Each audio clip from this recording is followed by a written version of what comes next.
शब्द पाळण्यासाठी देवेंद्र फडणवीसांसोबत शपथविधी। पहाटेच्या शपथविधीवर अजित पवारांचं पहिल्यांदाच स्पष्टीकरण। पवारांचा मुलगा नसल्यानं संधी न मिळाल्याचा पुनरुच्चार।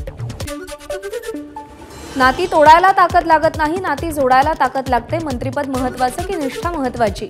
सुप्रिया सुळेंचा अजित पवारांना सवाल। मुंबई, कोकण, नाशिक आणि शिक्षक पदवीधर मतदार संघाच्या निवडणुकीची तारीख पुढे ढकला। महाराष्ट्र राज्य शिक्षक परिषदेची निवडणूक आयोगाकडे मागणी। भाजप नेत्या चित्रा वाघ यांचं रेणुका शहाणे यांना पत्र। तुम्ही मतदारांना केलेल्या आवाहनाचं टायमिंग पाहता मतदारांना केलेल्या या आवाहनामागे आपला काही राजकीय हेतू आहे का? चित्रा वाघ यांचा रेणुका शहाणेंना सवाल।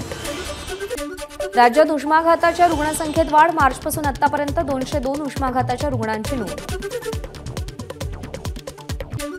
एअर इंडियानं एकाच दिवशी 80 उड्डाणं रद्द केल्यामुळे प्रवाशांची माफी मागितली। तिकिटाचे पैसेही परत करणार। अनेक कर्मचारी एकाच वेळी रजेवर गेल्यानं एअरलाइन्स कंपनीला मोठा फटका। सामूहिक रजेवर जाणाऱ्या कर्मचाऱ्यांवर एअर इंडिया एक्सप्रेसकडून कारवाईचा बडगा। L1चे 25 कर्मचारी बडतर्फ।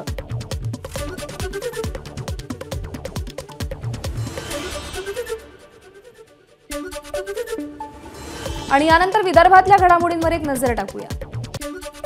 यवतमाळ जिल्ह्यामध्ये वादळी वाऱ्यासह अवकाळी पावसाची हजेरी। पावसामुळे पालेभाज्या आणि फळबागांचं काही प्रमाणात नुकसान। एक दिवसाच्या विश्रांतीनंतर भंडाऱ्यामध्ये अवकाळी पावसाची हजेरी। आजच्या पावसानं मोठ्या प्रमाणात नुकसान होण्याची भीती। भंडारा जिल्ह्यात अवकाळी पावसाचा 157 गावातील 4373 शेतकऱ्यांना फटका। अवकाळीमुळे भात पिकांसह पालेभाजी पिकांचं नुकसान। नागपूरमध्ये अवकाळी पावसाची जोरदार हजेरी। शहरामध्ये अचानक ढगाळ वातावरण होऊन अवकाळी पाऊस। पावसामुळे परिसरात गारवा निर्माण। बुलढाणा शहराला पाणी पुरवठा करणाऱ्या येळगाव धरणामध्ये 17% पाणीसाठा शिल्लक। शहरातील नागरिकांना पाणी जपून वापरण्याचं आवाहन। वर्धा आणि अमरावती जिल्ह्यात गारपीट होण्याची शक्यता। हवामान विभागाकडून ऑरेंज अलर्ट जारी। गोंदिया जिल्ह्यामध्ये राईस मिलर्सच्या प्रलंबित मागण्यांमुळे भरडाई रखडली। 4 महिन्यांपासून धान उघड्यावर तसंच पडून। अवकाळी पावसामुळे डव्वा गावातील खरेदी केंद्रावर धानाला अंकुर फुटल्यानं केंद्र चालकांचंही नुकसान।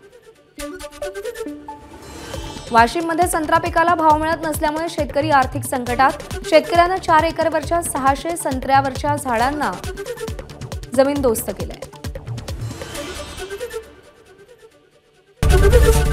एबीपी माझा, उघडा डोळे बघा नीट।